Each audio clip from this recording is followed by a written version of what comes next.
ದೂರಿಂದ ನೋಡಿದರೆ ಗೊತ್ತಾಕ್ಕದಲ್ಲಿ ನಾನು ಇದನ್ನು ಜಂಪ್ ಮಾಡ್ಬೋದೋ ಇಲ್ಲ ಒಳಗೆ ಬೀಳ್ತೀನೋ ಅಥವಾ ದಾಡ್ತೀನೋ ಅನ್ನೋದು ಗೊತ್ತಾಕ್ಕದಿಲ್ಲ.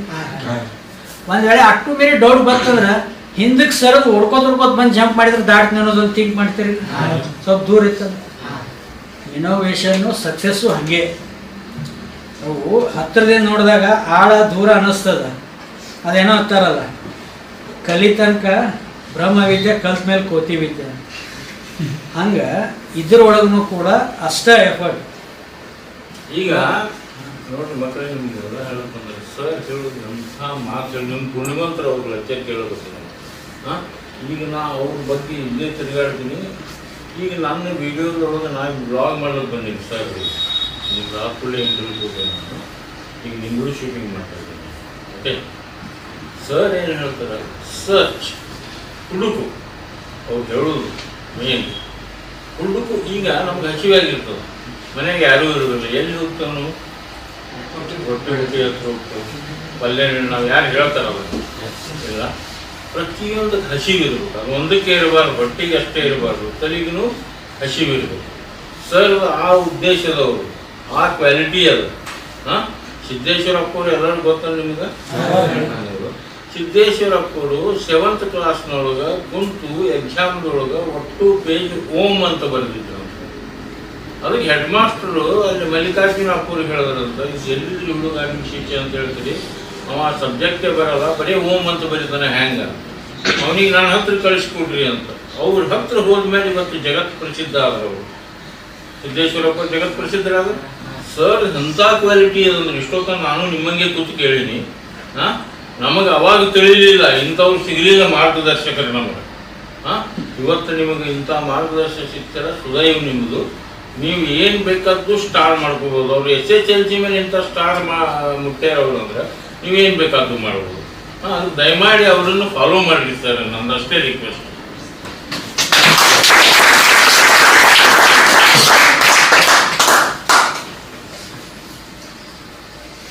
ಮತ್ತು ಇನ್ನೊಂದು, ಎಲ್ಲರಿಗೆ ಕಷ್ಟದಿಂದ ಬದುಕು ಚಲೋನೋ ಸುಖದಿಂದ ಬದುಕು ಚಲೋ?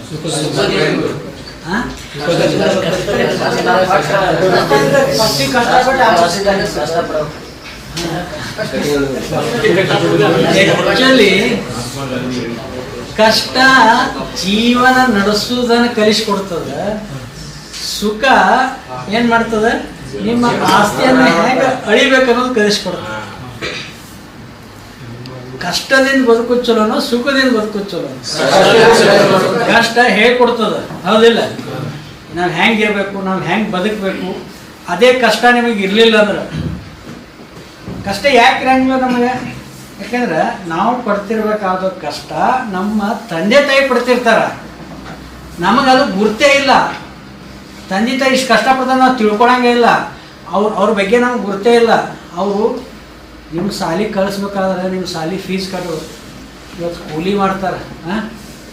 ಮನ್ಯಾಗ ಒಂದು 10 ಉಪವಾಸ ಇಟ್ಕಿಸಿ ನನ್ನ ಮಗ ಚಲೋ ಶಾಲೆ ಕಲೀಲಿ, ಅವನಿಗೆ ಅನುಕೂಲ ಮಾಡಿ ಕೊಡ್ತಾರೆ. ನಾವೇನು ತಿಳ್ಕೊಂಡಿವಿ, ನಾವು ಆರಾಮದೀವಿ, ನಮಗೇನೂ ತೊಂದರೆ ಇಲ್ಲ ತಿಳ್ಕೊಂಡು. ಬಟ್ ತಂದೆ ತಾಯಿ ಎಷ್ಟು ತೊಂದರೆ ಅನುಭವಿಸ್ತಾರೆ ಅನ್ನೋದು ಗುರ್ತದೆ. ಆ್ಯಕ್ಚುಲಿ ಇವತ್ತು ನಾನು ನೀವೆಲ್ಲರೂ ಬರ್ತೀರಂತೇಳಿ ಇವತ್ತು ಯಾಕೆ ಹುಡ್ಕೊಂಡೆ ಅಂದ್ರೆ, ಇಲ್ಲಾಂದ್ರೆ ನಾನು ಹೊಲ್ದಾಗ ಜೋಳ ಕೊಯ್ಯಾಕೆ ಹೋಗಿದ್ದೆ. ನಾನು ಯಾಕಂದ್ರೆ ನಮ್ಮ ತಂದೆ ತಾಯಿ ಹೋಗ್ಯಾರ ಅಲ್ಲಿ ಜೋಳ ಕೊಯ್ಯಾಕ. ಅವ್ರಿಗೆ 70-84 ವಯಸ್ಸು. ಅವರು ಇನ್ನೂ ತನೂ ಕುಂದ್ರಂಗಿಲ್ಲ, ಕೆಲಸ ಮಾಡ್ತಾರೆ ಅವರು. ನನಗೆ ನೀವು ಬರ್ತೀರ ಅನ್ನೋದು ಇಟ್ಕೊಂಡು ಮಧ್ಯಾಹ್ನ ನಂತರ ನಾನು ಬರ್ತೀನಿ ಅಂತ ಹೇಳೀನಿ. ಅದು ನಮ್ದು ಹೊಲ ಸಣ್ಣದದ ಜಮೀನು. ನಾವು ಬೇರೆದವ್ರಿಗೆ ಮಾಡಕ್ಕೆ ಕೊಟ್ಟರು ಅದು ಅವ್ರಿಗೆ ಆಗಿಬಿಡ್ತದೆ. ಅದು ನಾವು ಯಾಕೆ ಮಾಡಕತ್ತೀವಿ ಅಂತಂದ್ರೆ, ನಾವು ಯಾವುದೇ ವಿಷ ಹಾಕ್ಲಾರ್ದೆ ಜೋಳ ಗೋಧಿ ಬೆಳೆದೀವಿ ನಾವು. ಒಮ್ಮೆ ಮೆಡಿಸಿನ್ ಅಂತ ವಿಷಮುಕ್ತ ಆಹಾರ ಸಿಗಲಿ ಅಂತ ತಿಳ್ಕೊಂಡು, ಅದಕ್ಕೆ ಎಲ್ಲೋ ಜಿಮ್ ನಾವೇನು ಮಾಡ್ತೀವಿ, ಬಾಡಿ ಫಿಟ್ನೆಸ್ ಬರ್ಬೇಕಂತ ಹೇಳಿ ಜಿಮ್ ಎಕ್ಸರ್ಸೈಸ್ ಮಾಡಿ ಕೈಲೇ ರೊಕ್ಕ ಕೊಟ್ಟು ನಮ್ಮ ಎನರ್ಜಿ ಲಾಸ್ ಮಾಡಿಕೊಂಡು ನಾವು ಫಿಟ್ನೆಸ್ ಆಗಿ ಬರೋದಕ್ಕಿಂತ ನಮ್ಮ ಹೊಲದಲ್ಲಿ ನಮ್ಮ ತಂದೆ ತಾಯಿ ಕೆಲಸ ಮಾಡಿ ಆ ಬಾಡಿ ಫಿಟ್ನೆಸ್ ತಗೊಂಡು 4 ಮಂದಿಯಾಗಿ ಜೀವನ ಮಾಡೋದೇನಿದೆ ಅಲ್ಲ, ಯಾವುದು ಶ್ರೇಷ್ಠ? ಜಿಮ್ನಾಗ ಕೆಲಸ ಮಾಡಿ ಸಿನಿಮಾದಾಗ ಯಾಕೆ ಮಾಡಿ ಕಿಸಿದ್ರೆ ಭಾರಿ ತೋರಿಸ್ಬೋದು ಇಷ್ಟ ಅನ್ನೋ, ತಂದೆ ತಾಯಿ ಜೊತೆ ಕೆಲಸ ಮಾಡಿ ನಮ್ಮ ಬಾಡಿ ಫಿಟ್ನೆಸ್ 4 ಮಂದಿಯಾಗಿ ಜೀವನ ಮಾಡೋದು ಬೆಟ್ರು, ಹೌದಿಲ್ಲ? ಅಲ್ಲಿ ರೊಕ್ಕ ಕೊಟ್ಟು ಫಿಟ್ನೆಸ್ ಮಾಡ್ತೀವಿ, ಇಲ್ಲಿ ನಾವು ದುಡಿದಿದ್ದಕ್ಕೆ ಔಟ್ಪುಟ್ ಅದೇ ರೊಕ್ಕ ಕೊಡ್ತೈತಿ ನಮಗೆ, ಹೌದಿಲ್ಲ? ಈಗ ನಮ್ಮ ಹೊಲ್ದಾಗ ನಾವು ಕೆಲಸ ಮಾಡ್ತೀವಿ, ಅದು ಅದೇ ನಮಗೆ ಉಳ್ದಂಗಿಲ್ಲ. ಹಂಗೆ ನಮ್ಮ ಕೆಲಸದ ಜೊತೆ ಸ್ಕಿಲ್ಲು ಇರಬೇಕು, ಅಬಿಲಿಟಿನೂ ಇರಬೇಕು, ಎಲ್ಲ ರೀತಿ ಇರಬೇಕು. ನಿಮ್ಗೆ ಇನ್ನೊಂದು ಹೇಳ್ತೀನಿ, ಇಷ್ಟೆಲ್ಲ ನಾನು ಮಾತಾಡ್ತೀನಿ. ಐ ಆಮ್ ಸಿಂಗರ್, ನಾ ಹಾಡಾನು ಹಾಡ್ತೀನಿ, ಸಂಗೀತದೊಳಗೂ ಅದೀವಿ, ಸ್ಕ್ರಿಪ್ಟಿಂಗ್ ಒಳಗೂ ಅದೀವಿ. ನಮಗೇನೇ ಬೇಜಾರಾಯ್ತು ಬೋರ್ ಆತಂದ್ರೆ ನಮ್ಮಲ್ಲಿ ಇಂಟರ್ನ್ಶಿಪ್ ಹುಡುಗರು ಬರ್ತಾರಲ್ಲ, ಅವ್ರಿಗೆ ಕರ್ಕೊಂಡು ಒಂದು ಬೆಸ್ಟ್ ಸ್ಟೋರಿ ಬರೆದ ಕಿಸಿಂದ ಅದು ಸ್ಕ್ರಿಪ್ಟ್ ಮೂವಿ ಮಾಡ್ತೀವಿ. ಯಾಕಂದ್ರೆ ಇಲ್ಲಿ ನೋಡ್ತಿರ್ಬೋದು ನಮ್ಮ camera, screen, sound recording, audio ಗಿಡಿಯೋ ಎಲ್ಲ ಅದ, ಆಡಿಯೋ ಎಡಿಟಿಂಗ್ ಅದು ಎಲ್ಲ ಮಾಡ್ತೀವಿ. ಎಲ್ಲ ಯಾಕೆ ಮಾಡ್ತೀವಿ ಅಂತಂದ್ರೆ ನಮ್ಮ ಜೀವನದಾಗ ಬೇಜಾರು ಆತಂದ್ರೆ ಚೇಂಜ್ ಆಫ್ ವರ್ಕ್ ಮಾಡ್ಕೊಳ್ಳೋದು, ಅದ್ರಾಗ ಮಾತಿಟ್ಟು ಕಲಿತೀವಿ ನಾವು ಚೇಂಜ್ ಆಫ್ ವರ್ಕ್ ಮಾಡೋದು. ಆ ರೀತಿ ನಮ್ಮ ಜೀವನ ಶೈಲಿ ಮಾಡ್ಕೊಡೋ ಅಂದ್ರೆ ಬರೀ ನಾವು ಇಂಜಿನಿಯರಿಂಗ್ ಡಿಪ್ಲೊಮಾ ಕಾಲೇಜ್ನಾಗ 5-6 ಸಬ್ಜೆಕ್ಟಿಗೆ ಒದ್ದಾಡ್ತೀವಿ ನಾವು ಕಲೀಲಾಕ. ಈಗ ನಮ್ಮ ಜೀವನದಾಗ ನಾವೇನು ಕಲಿಯಾಕತ್ತೀವಲ್ಲ, ಇವೆಷ್ಟು ಸಬ್ಜೆಕ್ಟ್ ಲೆಕ್ಕ ಮಾಡೋಕ್ಕೆ ಆಗೋದಿಲ್ಲ, 100 ಸಬ್ಜೆಕ್ಟ್ ಕಲಿತೀವಿ ನಾವು. ಒಂದು ಸ್ಟೇಜ್ ಕ್ರೇಜ್ ಅಂತೀವಿ, ಒಂದು ಮಾತನಾಡುವ ಕಲೆ ಅಂತ ಇರ್ತದೆ, ಮಾತನಾಡೋದು ಕಲಿತೀವಿ. ಸಾಕಷ್ಟು ವಿಷಯ ತಿಳ್ಕೊಳಕ್ಕೆ ಭಾಳ ಐತಿ, ಪ್ರಪಂಚ ಭಾಳ ದೊಡ್ಡದ. ಆಮೇಲೆ ನಾವೇನು ಅಂದ್ಕೊಂಡಿರ್ತೀವಿ, ಈ ಕಾಲೇಜ್ ಎಜುಕೇಷನ್ ಮುಗೀತಪ್ಪ ಇನ್ನೇನೂ ಇಲ್ಲ. ಜೀವನ ಹೆಂಗೆ ಇರ್ಬೇಕಂದ್ರೆ ಸಾಯು ಕೊನೆ ಕ್ಷಣತ್ತ ನಾನು ಕಲಿತಾನೆ ಇರಬೇಕು, ಕಲಿಸ್ತಾನೆ ಇರಬೇಕು, ತಿಳಿದಿದ್ದು ಹೇಳಬೇಕು, ಗೊತ್ತಿಲ್ಲ ಅದು ಕೇಳಿ ತಿಳ್ಕೊಬೇಕು. ಕೇಳಿ ತಿಳ್ಕೊಳ್ಳೋದ್ರಲ್ಲಿ ಯಾವುದೇ ಸಂದೇಹ ಇಲ್ಲ. ನಾನು ಇದೇ SSLC MNC ಕಂಪ್ನಿ ಒಳಗೆ ನಾನು ಜಾಯ್ನಿಂಗ್ ಆದಾಗ ನನಗೆ ಇಂಗ್ಲೀಷ್ ಮಾತಾಡೋಕೆ ಬರ್ತಿದ್ದಿಲ್ಲ. 16 ತಾಸ್ನಾಗ ಇಂಗ್ಲೀಷ್ ಮಾತಾಡೋಕೆ ಕಲ್ತೀನಿ ನಾನು. 16 ಅವರ್ಸ್ ಇಂಗ್ಲೀಷ್ ಮಾತಾಡೋದು ಕಲಿಸ್ಲಾಕ, ನಮಗೇನು ಕಲಿಸ್ಲಾಕ ಬರ್ತಿದ್ರಲ್ಲ 16 ತಾಸಿಗೆ 85,000 ರೂಪಾಯಿ ಪೇ ಮಾಡ್ಯಾರ ಅವರು. ಹಂಗೆ ನಮ್ಮ ಸ್ಕಿಲ್ ನಾಲೆಜ್ ಇತ್ತಂದ್ರೆ ನಮಗೆ ಕಲಿಯೋಕೆ ಅವಕಾಶ ಇರ್ತಾವೆ, ಸಾಕಷ್ಟು ಅಪಾರ್ಚುನಿಟಿ ಹುಡ್ಕೊಂಡ್ಬರ್ತಾವೆ. ಅಪಾರ್ಚುನಿಟಿ ಹುಡ್ಕೊಂಡು ಬರಂಗೆ ನಾವು ತಯಾರಾಗಬೇಕೇ ಹೊರತಾಗಿ ನಾವು ಅಪಾರ್ಚುನಿಟಿಗೋಸ್ಕರ ಬೆನ್ನತ್ತಿ ಹೋಗ್ಬಾರ್ದು.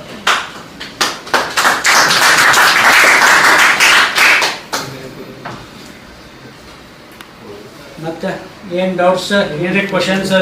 ಆಮೇಲೆ ಅವರು ಕಂಪ್ಯೂಟರ್ ತೊಗೊಂಬಂದರು. ಅವಾಗ ಫಸ್ಟ್ ನಾನು ಕಂಪ್ಯೂಟರ್ ಕಲ್ತಿದ್ದತ್ತಂದ್ರೆ ಕಂಪ್ಯೂಟರ್ ಅಸೆಂಬಲ್ ಮಾಡೋದು ತಿಳ್ಕೊಂಡು ನಾನು. ಅದು EFI ಮ್ಯಾಗ್ಝಿನ್ದಾಗ ಅಸೆಂಬಲ್ ಮಾಡಿ OS ಇನ್ಸ್ಟಾಲ್ ಮಾಡೋಕ್ಕೆ ಬರ್ತಿದ್ದಿಲ್ಲ ನನಗೆ.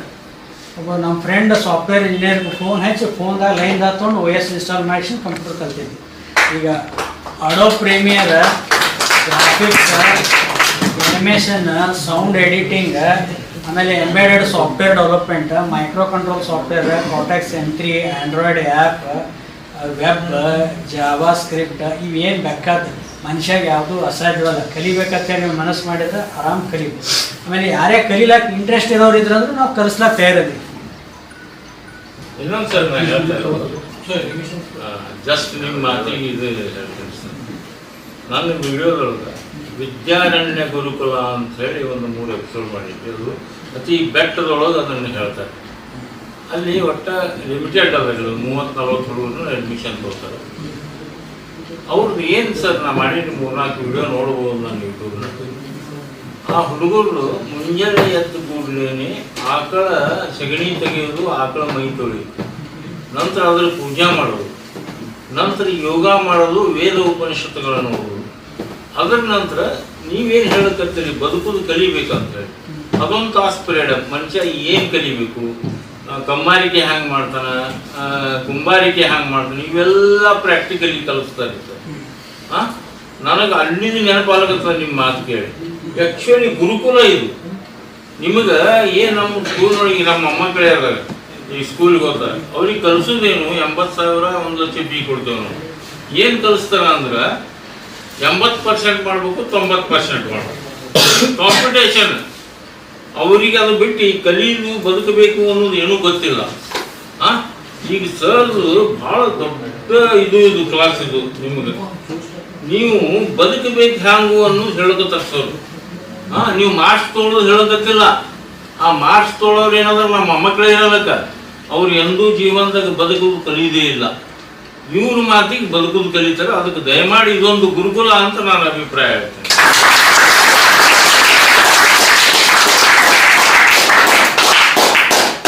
ಆ್ಯಕ್ಚುಲಿ ನಮ್ಮದು ಸಣ್ಣದ ಆರ್ಗನೈಸೇಷನ್ ಇರೋದ್ರಿಂದ ಎಲ್ಲರಿಗೂ ನಿಂದಿರಿಸಿ ಸ್ಟೂಡೆಂಟ್ಸ್ಗಳಿಗೆ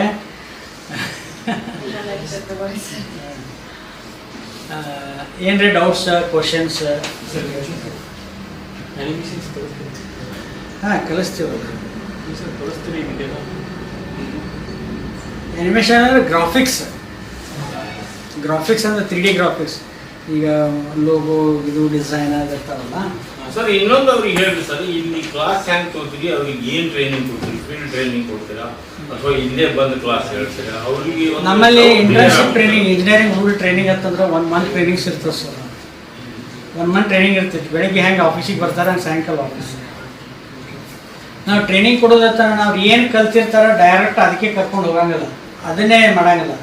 ಅದು ಬರಬೇಕಾದ್ರೆ ಯಾವ ಮಾರ್ಗಗಳು ಅನುಸರಿಸ್ಕೊಂಡು ಅಲ್ಲಿ ಬಂದಾಗ ಅದು ರೀಚ್ ಆಗ್ತೀವಿ ಅನ್ನೋದು ಅಲ್ಲಿಂದ ಚಾಲು ಮಾಡ್ತೀವಿ ನಾವು. ಅಲ್ಲ ಕೋರ್ಸ್ ಅದು ಇರ್ಬೇಕಲ್ಲ ಸರ್, 3 months 6 months. ಈಗ ನಮ್ಮ ಒಂದೊಂದಕ್ಕೆ ಈಗ ನಾವು ನೋಡ್ರಿ ಸ್ಕಿಲ್ ಡೆವಲಪ್ಮೆಂಟ್ ಟ್ರೈನಿಂಗ್ ಅಂತ ಏನಿರ್ತಾವಲ್ಲ, ಇಂಜಿನಿಯರಿಂಗ್ ಸ್ಟೂಡೆಂಟ್ಸ್ ಏನು ಇರ್ತಾರಲ್ಲ, ಇಂಜಿನಿಯರಿಂಗ್ದವ್ರಿಗೆ 1 ಮಂತ್ ಕೋರ್ಸ್ ಇರ್ತೈತಿ. ಅವ್ರಿಗೆ ಸರ್ಟಿಫಿಕೇಶನ್ ಕೊಡ್ತೀವಿ, ಆಮೇಲೆ ನಾವು ಮಾರ್ಕ್ಸ್ ಹಾಕಿ ಕಳಿಸ್ತೀವಿ ಅವ್ರಿಗೆ. ಆ ಮಾರ್ಕ್ಸ್ ಮೇಲೆ ಅವ್ರಿಗೆ ಕನ್ಸಿಡರ್ ಆಗ್ತೈತಿ. ಅದಕ್ಕೆ ಇಂಜಿನಿಯರಿಂಗ್ ಸ್ಟೂಡೆಂಟ್ಸ್ಗೆ 5,000 ಪರ್ ಸ್ಟೂಡೆಂಟ್ಸ್.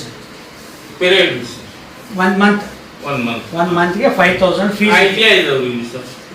ITI ಆದವ್ರಿಗೆ ಈಗ ನಾವು ಕೌಶಲ್ಯ ಅಭಿವೃದ್ಧಿ ಇದ್ರೊಳಗೆ ನಾವು ಇದನ್ನು ಮಾಡಾಕ್ತೀವಿ ಸ್ಕಿಲ್.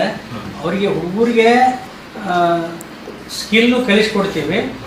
ಅವ್ರಿಗೆ ಕೆಲವೊಂದು ಟೂಲ್ಸ್ ಕಿಟ್ಸ್ ಬೇಕಾಗ್ತಾವೆ ಪ್ರಾಕ್ಟಿಕಲ್ ಮಾಡಿದಾಗ, ಅದರದಿಷ್ಟು ಚಾರ್ಜ್ ಮಾಡ್ತೀವಿ. ಒಂದು 3,000 ಒಂದು ಇರ್ತೈತೆ. ಅದು ಅವ್ರಿಗೇನೋ ಪ್ರಾಕ್ಟಿಕಲ್ ಕಲಿಲಾಕ ಲರ್ನಿಂಗ್ ಟೂಲ್ಸ್ ಅಂತ ಇರ್ತೀವಿ ನಾವು.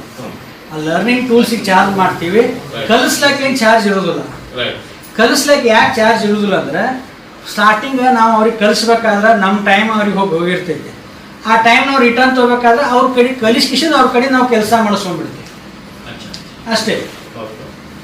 ಯಾಕಂದ್ರೆ ಅವ್ರಿಗೆ ಒಂದು ಕೆಲಸನೂ ಆಗ್ಬೇಕು, ಕಲ್ತಂಗೆ ಆಗಿರ್ಬೇಕು, ಕೆಲಸ ಆಗಿರ್ಬೇಕು, ಅವ್ರಿಗೂ ವಜೆ ಆಗಿರ್ಬೋದು ಟ್ರೈನಿಂಗ್.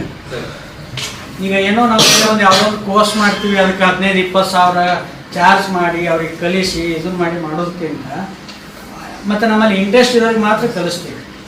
ಇಂಟ್ರೆಸ್ಟ್ ಇಲ್ಲದವ್ರಿಗಿಲ್ಲ. ಕೆಲವೊಂದು ಟೆಸ್ಟ್ ಎಕ್ಸಾಮ್ ತೊಗೋತೀವಿ, ಇಂಟ್ರೆಸ್ಟ್ ಇಲ್ಲದವ್ರಿಗೆ ಯಾವ ರೀತಿ ಕಲಿಸ್ಬೇಕು, ಹೆಂಗೆ ಮಾಡಬೇಕು ಏನು. ಯಾಕಂದ್ರೆ ಕೆಲವೊಂದು ಏನಿರ್ತದೆ ಸರ್, ಯಾವುದೇ ಒಂದು ದೂರದ ಬೆಟ್ಟ ಕಣ್ಣಿಗೆ ಭಾಳ ಇದು. ಹಂಗೆ ನಾವು ಏನೊಂದು ಕಲಿಬೇಕು ಅದು ದೂರಿನ ನೋಡೋದು ಚೆಂದ ಅನಿಸ್ತದೆ, ಬಟ್ ಹತ್ರ ಹೋದಾಗ ಅಲ್ಲಿ ಸ್ಟ್ರಗಲ್, ಅಲ್ಲಿ ಸಮಸ್ಯೆ, ಚಾಲೆಂಜಸ್ ಇರ್ತಾವೆ. ಯಾಕಂದ್ರೆ ನಮ್ಮಲ್ಲಿ ಕಲೀಲಕ್ಕೆ ಬಂದಿರ್ತಾರೆ ಹುಡುಗರು, ಅವ್ರಿಗೆ ಏನಿಲ್ಲ ರೆಡಿ ಟು ಈಟ್ ಬೇಕಾಗಿರ್ತದೆ. ನೀವು ಏನು ಮಾಡ್ತಿರೋ ಗೊತ್ತಿಲ್ಲ, ನಮ್ಗೆ ಒಟ್ಟು ಮಾರ್ಕ್ಸ್ ಬರಬೇಕು, ಹಿಂಗೆ ಆಗ್ಬೇಕಂತ. ನಮ್ಮಲ್ಲಿ ಆ ಥರ ಸ್ಪೆಸಿಲಿಟಿ ಇಲ್ಲ, ಹಂಗೆ ಮಾಡೋಕ್ಕೆ ಹೋಗೋದಿಲ್ಲ. ಬೇಕಾದ್ರೆ ನಾನು ನಿಮಗೆ ಮಾಡಿಕೊಡೋದ್ರೆ ಮಾಡಿಕೊಡಂಗಿಲ್ಲ, ಹೆಂಗೆ ಮಾಡ್ಬೇಕು ಅನ್ನೋದು ತೋರಿಸ್ತೀವಿ. ಅದೇ ಮೀನಾ ಹಿಡಿಯೋದನ್ನು ಕಲಿಸ್ತೀವಿ ಹೊರತಾಗಿ ಮೀನಾ ತಿನ್ನೋದನ್ನು ಕಲಿಸೋಣ.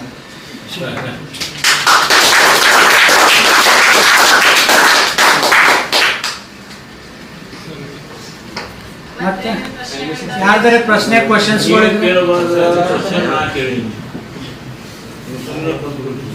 ಮತ್ತೆ ಇನ್ನೊಂದು ಅಪಾರ್ಚುನಿಟಿ, ನೀವು ಯಾರಾದರೂ ಏನಾದರೂ ನೀವು ಇಲ್ಲಿ ನಮ್ಮಲ್ಲಿ ಜಾಬ್ ಅಪಾರ್ಚುನಿಟಿನೂ ಅದ. ಆಮೇಲೆ ಆ್ಯಸ್ ಎ ಸ್ಕಿಲ್ ಪರ್ಸನ್ಗೂ ಅದ, ನಾನ್ ಸ್ಕಿಲ್ ಪರ್ಸನ್ಗೂ ಅದ ಜಾಬ್ ಅಪಾರ್ಚುನಿಟಿ. ಅಡ್ಮಿನಿಸ್ಟ್ರೇಟಿವ್ದೊಳಗೂ ಅದ. ನಿಮ್ಮಲ್ಲಿ ಯಾರಾದರೂ ಇಂಟ್ರೆಸ್ಟ್ ಇದ್ರೆ ನೀವು ನಮ್ಮಲ್ಲಿ ಒಂದು 3 months ಇಂಟರ್ನ್ಶಿಪ್ ಪ್ರೋಗ್ರಾಮ್ ಇರ್ತೈತಿ. 3 months ಇಂಟರ್ನ್ಶಿಪ್ಪಲ್ಲಿ ನಿಮ್ಮನ್ನು ಟ್ರೈನಪ್ ಮಾಡಿ ಸ್ಕಿಲ್ ಡೆವಲಪ್ ಮಾಡಿ, ನೀವು ಯಾವ ರೇಂಜ್ಗೆ ನೀವು ಸ್ಕಿಲ್ ಡೆವಲಪ್ ಆಗ್ತದೆ ಆ ರೇಂಜ್ ಮೇಲೆ ಮುಂದೆ ನಾವು ಸ್ಯಾಲ್ರಿನೂ ಫಿಕ್ಸ್ ಮಾಡ್ತೀವಿ. ನಮ್ಮಲ್ಲಿ ಓಪನಿಂಗ್ಸು ಅದಾವೆ.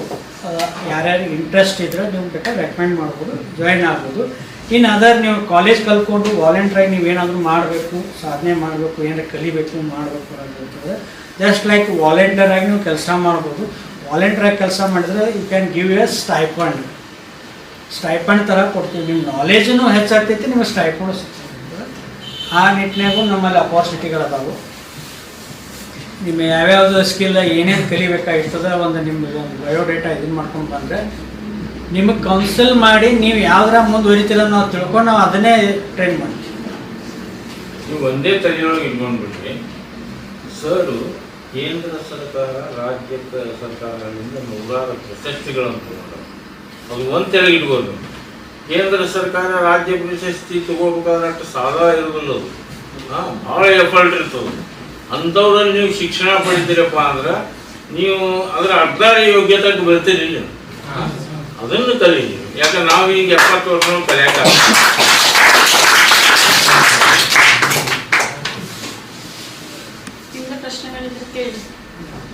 ಏನೇ ಡೌಟ್ಸ್ ಪ್ರಶ್ನೆಗಳಿದ್ರೆ ಕೇಳ್ರಿ. ಇನ್ನೊಂದು ಹೇಳ, ನೀವು ಯಾರು ಹೆಚ್ಚಿಗೆ ಪ್ರಶ್ನೆ ಕೇಳ್ತಾರಲ್ಲ ಅಲ್ಲಿ ನಾವು ಹೇಳಿದ್ದು ಸರಿಯಾಗಿದೆ ಅಂತ ನಾವು ತೃಪ್ತಿ ಪಡ್ತೀವಿ. ನೀವು ಪ್ರಶ್ನೆಗಳು ಏನು ಜಾಸ್ತಿ ಕೇಳಿಲ್ಲ ಅಂದ್ರೆ ನೀವು ತಿಳ್ಕೊಂಡ್ಬಿಡ್ತೀವಿ ನಾವು. ಎನಿಮೇಷನ್ ಹೇಳ್ಕೊಡ್ತೀವಿ. ಎನಿಮೇಷನ್ದಲ್ಲಿ ಮಾಯಾದೊಳಗೆ ಮಾಡ್ಬೋದು. ಡೆಮೋ ಮಾಡಿದ್ದು ತೋರಿಸ್ತೀನಿ, ನಾನು ತೋರಿಸ್ತೀನಿ.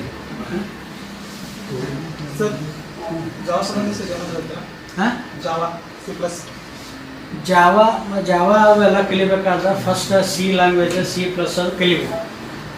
C++ ಕೊಟ್ಟು ಜಾವಾ J2EE ಇದನ್ನೆಲ್ಲ ಕಲಿಬೇಕು. ಕೋರ್ಸ್ ಇರ್ತಾವೆ.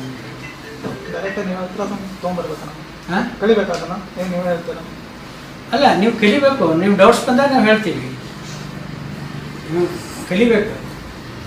ಅಂದರೆ ಬೇಸಿಕ್ ನಮ್ಮ ಸೋಲಾರ್ ಮೇಲೆ ಅದಾವು, ನಮ್ಮ ಇಂಡಸ್ಟ್ರಿಯಲ್ ಆಟೋಮೇಷನ್ಸ್ ಅವ, ಗ್ರಿಡ್ ಮೇಲೆ ಅದಾವು, ಹೈಬ್ರಿಡ್ ಸಿಸ್ಟಮ್ಸ್ ಅದ.